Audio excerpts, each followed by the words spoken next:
Alright, hey guys, here we are, hole number 2.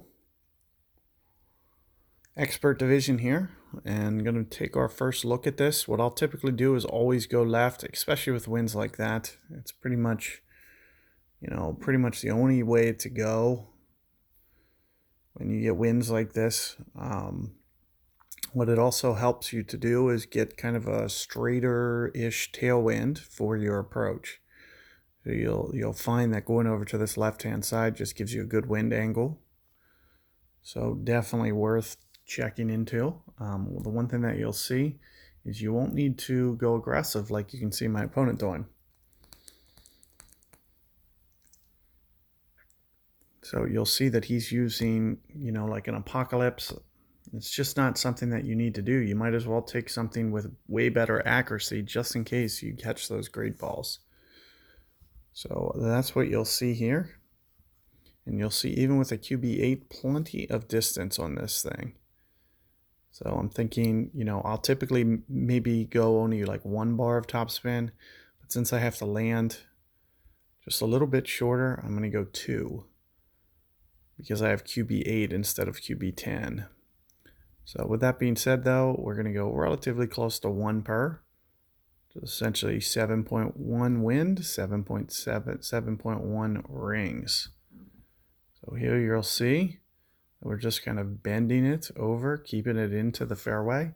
You'll also see that I'm going to have a little bit shorter sniper. If you have a sniper 10, it does make things a little bit easier. If you can jack that backspin up just a little bit higher, it does make it easier. However, you can see both of us with sniper 8s. Just going to kind of change the way that you play it. You'll see opponent has a power 2 ball. It's going to be better to have the power 3, just so, the number 1 reason for the 3 is to be able to make sure that you can kind of extend this up as far as possible for the approach. The more backspin that you can put, the more control you have for making this shot.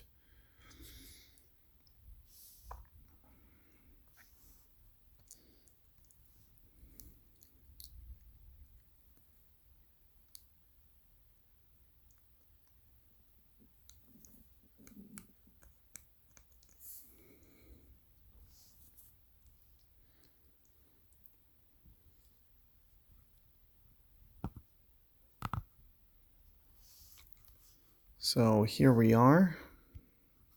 You'll see I'll try to get backspin up as high as I can, 2 bars. Seems to be kind of, if you can go 3 or 4, it's even better. I really don't have that luxury. You can see with how I'm pointing, just kind of pointing the guide up there.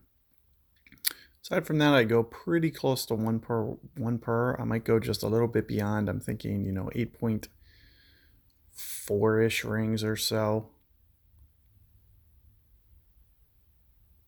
8.7-ish rings. It's a little bit of an overplay because I'm not offsetting my guide.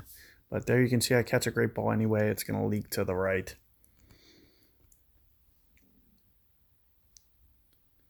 So there you can see it does come in with a little bit of speed too, so you have to worry about distance control a little bit. Biggest reason is, if you keep that ball guide, if you don't play, too much of the wind effect there, you'll see that you just need to kind of overcompensate, and you'll need to kind of pull back maybe just a little bit more, especially if you can't get that backspin up a little bit higher.